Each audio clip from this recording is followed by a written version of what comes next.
Hello friends, இங்கே பாருங்கள், நம்ம வீட்டில் இருக்கிற வடகம் பொரித்து வச்சுக்கிறேன். இது ஒரு டைப் ஆஃப் வடகம். இது வந்து ஆனியன் வடகம். இது வந்து கலர் கலராக குட்டி குட்டியாக இருக்கிறது சின்ன வடகம். இது இந்த மாதிரி வடகம் வாங்கி வச்சுக்கோங்க.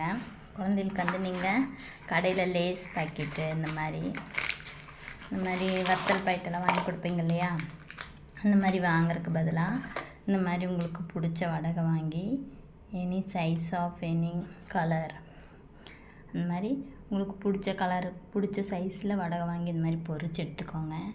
இதில் ஒரு ட்ரிக் என்ன, குழந்தைகளுக்கு பிடிக்கிற மாதிரி நம்ம வந்து வடகம் டேஸ்ட்டாக சாப்பிடணும் அப்படின்னு நீங்கள் நினச்சிங்க அப்படின்னா இந்த மாதிரி உங்களுக்கு பிடிச்ச வடகம் எடுத்து பொரிச்சு வச்சுக்கோங்க.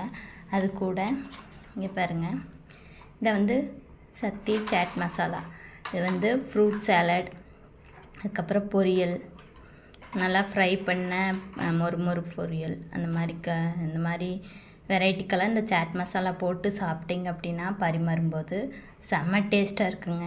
அதே மாதிரி தான் நான் வந்து புதுசாக ட்ரை பண்ணலான்னு சொல்லிட்டு இந்த மாதிரி வடகை பொரிச்சு எடுத்தேன். ஏற்கனவே நான் ட்ரை பண்ணிட்டேன்.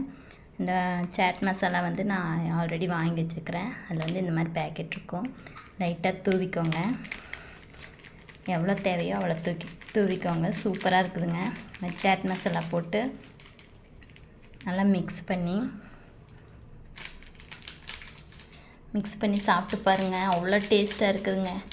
குழந்தைங்க வேண்டாங்கிற குழந்தைங்க கூட இந்த மாதிரி சாட் மசாலா யூஸ் பண்ணிங்கன்னா சாப்பிடுவாங்க.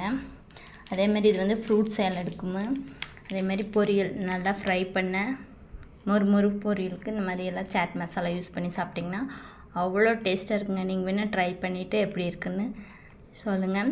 லைக் அண்ட் ஷேர் பண்ணுங்கள், சப்ஸ்கிரைப் பண்ணுங்கள். மறக்காமல் வீடியோ உங்களுக்கு வந்து உடனே ரீச் ஆகும். சப்ஸ்கிரைப் பண்ணிங்க அப்படின்னா இந்த மாதிரி வடகம் உங்களுக்கு என்ன டைப் ஆஃப் வடகம் வேணுமோ, என்ன ஷேப்பில் வேணுமோ வாங்கி நீங்கள் வந்து நல்லா பொரித்து எடுத்துகிட்டு ஆற விட்டுட்டு இந்த சாட் மசாலா போட்டு நல்லா மிக்ஸ் பண்ணி குழந்தைகளுக்கு கொடுத்து பாருங்கள். பளிச்சுன்னு ஒரு செகண்டில் யாருக்கு கொடுக்காமல் சாப்பிட்ருவாங்க. அவ்வளோ டேஸ்ட்டாக இருக்குதுங்க வடகம் ட்ரை பண்ணுங்கள். அதேமாரி இந்த சாட் மசாலா தூவி சாப்பிட்டு பாருங்கள், கண்டிப்பாக உங்களுக்கு பிடிச்சிருக்கும். இந்த சாட் மசாலா இதிலே சொல்லியிருக்கிறாங்க. சாட் மசாலா வந்து ஃப்ரூட் சாலட், பொரியல், அந்த மாதிரி எல்லாத்துக்குமே யூஸ் பண்ணலான்னு சொல்லிட்டு நான் கொஞ்சம் டிஃப்ரெண்ட்டாக இந்த மாதிரி வடகத்துக்கு வந்து யூஸ் பண்ணேன். சூப்பராக இருக்குங்க டேஸ்ட்டு. இந்த கடையில் குர்குரே லேஸ் எல்லாம் வாங்குவீங்களா, அதே டேஸ்ட் மாதிரி சூப்பராக இருக்குதுங்க. இந்த மாதிரி நீங்கள் ட்ரை பண்ணி பாருங்கள். கடையில் வாங்குறத அவாய்ட் பண்ணிடுவீங்க. இந்த மாதிரி வடகை பொரிச்சு இந்த மாதிரி சாட் மசாலா தூவி ட்ரை பண்ணி பாருங்கள். கண்டிப்பாக கடையில் வாங்குறத அவாய்ட் பண்ணிடுவீங்க. குழந்தைகளுக்கு ரொம்ப பிடிக்கும். டேஸ்ட்டு சூப்பராக இருக்குதுங்க. நீங்களும் ட்ரை பண்ணி பாருங்கள். மறக்காமல் சப்ஸ்கிரைப் பண்ணுங்கள். தேங்க்யூ.